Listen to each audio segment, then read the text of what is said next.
बात ज्योतिरादित्य सिंधिया जी की, छोड़ो कल की बातें, कल की बात पुरानी, नए दौर में लिख देंगे मिलकर नई कहानी। अब वो बीजेपी के नेता है, उन पे बात भी करना और उन पे कोई ऐसी भाषा भी बोलना, भगवान उनका भला करे।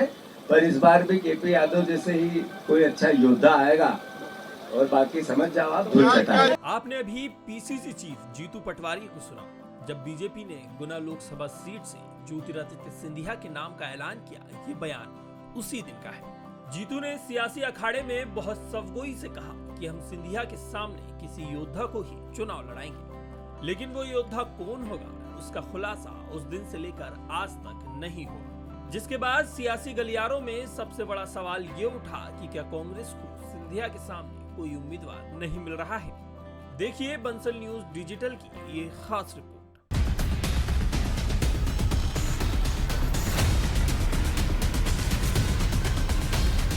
गुना लोकसभा सीट से 2019 में कांग्रेस की टिकट पर चुनाव लड़ने वाले ज्योतिरादित्य सिंधिया एक बार फिर मैदान में हैं। पिछली बार बीजेपी प्रत्याशी केपी यादव से हारने वाले सिंधिया इस बार अपनी जीत को लेकर आश्वस्त हैं और पूरी तरह तैयार भी। तो वहीं मुख्य विपक्षी दल कांग्रेस गुना लोकसभा सीट पर अभी तक प्रत्याशी ही तय नहीं कर पाया है।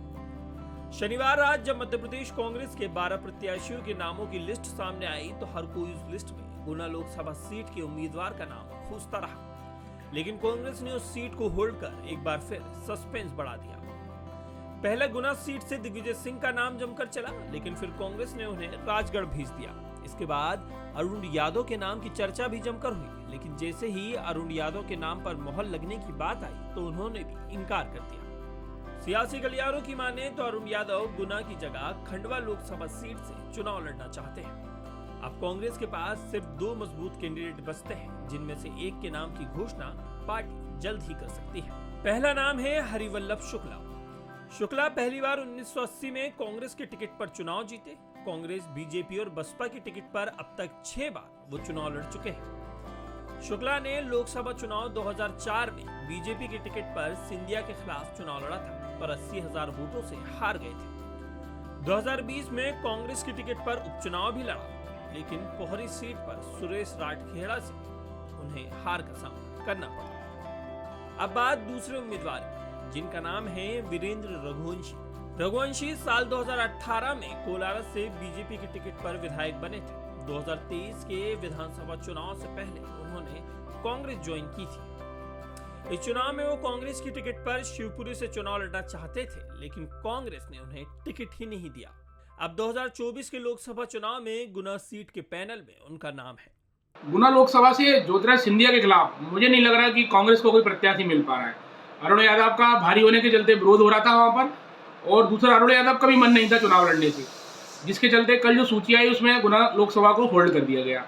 अब मुझे ऐसा लग रहा है कि कांग्रेस ने गुना लोकसभा में ज्योतिरादित्य सिंधिया के सामने चुनाव लड़ने से पहले ही हार मान ली है, क्योंकि इसका सीधा सीधा कारण है कि ज्योतिरादित्य सिंधिया के खिलाफ कोई प्रत्याशी न मिलना।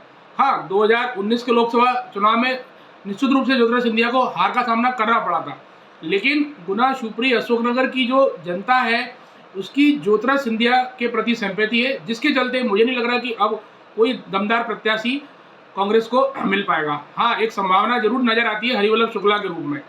हरिवल्लभ शुक्ला एक प्रत्याशी हो सकते हैं, पर पार्टी उनको पहले से ही कमजोर मान के चल रही है, इसके चलते हरिवल्लभ शुक्ला को घोषित नहीं कर रहे हैं। लेकिन ये समझ में आ रहा है कि ज्योतिरादित्य सिंधिया अपनी स्थिति बहुत मजबूत बनाए हुए है। हाई प्रोफाइल सीट पर किस उम्मीदवार को उतारेगी ये तो वक्त ही बताएगा, लेकिन राजनीतिक समीकरणों की माने तो कांग्रेस के लिए सीट जीतना बेहद मुश्किल है।